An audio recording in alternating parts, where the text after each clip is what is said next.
Hi, my name is Nancy Eisenman, and I'm a therapist at Healing Hearts of Indy Counseling in Indianapolis, Indiana. And the title for my video today is the One Question Codependency Test. So I am all about keeping things as simple as possible. What I've come to find that in the world of understanding human behavior and explaining it, it can become quite complex in a big hurry. People are simply complex organisms. And the more I learn, the more I have found that meanings are hidden, causes maybe not anywhere near the effect, and paradoxes are more the norm than the straightforward answer. So when I find something that helps make a concept easier, I love it. So today, what I have for you is a one question test to see if you or I are about to be or have been codependent. The reasons why this is an effective test are numerous and complex, but I'll try to give you a little glimpse, so see what you think. Before we get into the test itself, first let's briefly define codependency. I'm not an overly big fan of labels, but this is a pretty commonplace thing that you hear in the mainstream. If you've been in therapy, if you've been anywhere near AA, things like that, you've heard the word codependency. And so we're just going to use codependency as a word that describes a person who has a few certain characteristics. So codependency is summed up well with these four characteristics: other-centeredness as opposed to self-centeredness, neediness, insecurity, and passivity. So those who struggle with codependency have a hard time saying no, even if saying yes means that they'll be spread too thin, or if they really want to say no. They tend to be martyr-like. They give to a fault so that others will accept them or think that they're otherwise wonderful. They almost always put themselves and their own needs last. So I know that you know someone like this. You may be someone like this. And even if you aren't, a lot of the time, there are times when you can be. It's just extremely common. So, okay, back to the test. How can I check myself to see if my current, past, or pending behavior is codependent, or if it has these four qualities? I have a question that will help determine this quickly.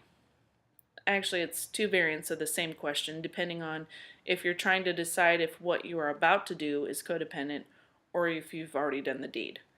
So here we go. Here's the question. If I do this, will I resent someone? Or the other variation, do I resent someone now that I've done this? Codependency, and counterdependency too for that matter, are about some sort of relational fusion or enmeshment. Resentment is an excellent feeling to test to take your fusion temperature. So now this next statement is going to sting a little bit if you really want to look a little deeper. So, ready? Testing your level of resentment is essentially testing the level of control and manipulation you are trying to inflict on the person you are resenting because of the fusion. So that's a hard one to swallow because it takes a very deep level of humility to look at oneself with that clear of a laser scope. And you may have never considered looking at it at that angle before. So if you resent someone after you've done something for them, and they've not appreciated you enough, thought well of you enough, repaid you enough, or otherwise completed the unspoken trade that you initiated with your behavior, there's resentment. So, what have you given or done that has not been about you giving freely or acting completely autonomously, It has been about getting something from the other person in return.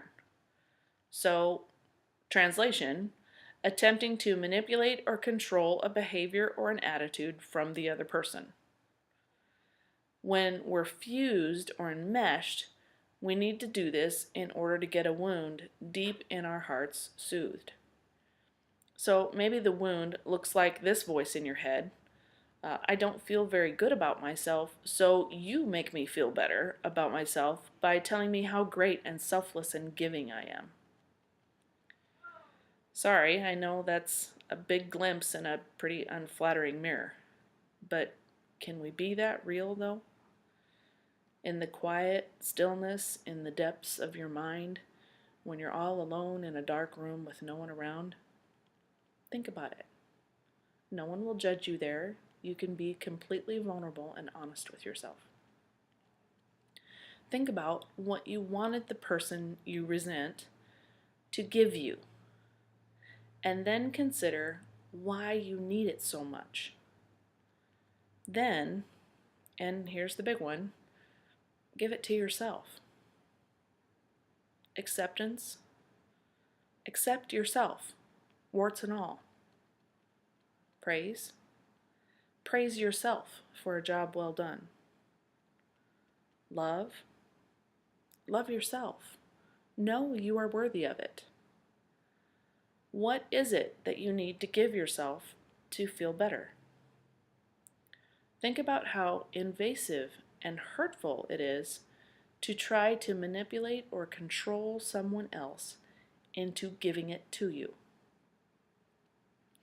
I know it stings to see it that way, but in order to change how we feel inside, we have to take a deep, hard look and call it what it is. So this manner of relating keeps you tied to others, needing them for you to feel okay. That's enmeshment.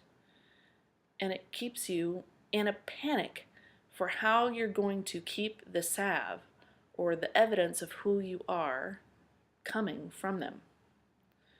You'll trade your very self to get it.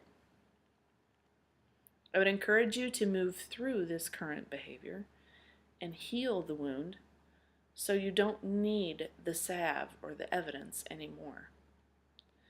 Give what you're longing for to yourself. Love and accept yourself. Become safe for the other person by not invading and controlling to get that need met. Find peace from the struggle of getting others to fill you up or soothe you. No trades, no manipulation, no control, no invasion, and no anxiety about where the next fix of love, acceptance, or praise is coming from. Then you will be able to give, truly give, without resentment. That's what I have for you today. Please feel free to like our channel and forward the link to someone who might be interested in our work. Any questions may be directed to me at my email address, which is Nancy, Nancy, at healingheartsofindy.com. Thank you for your support.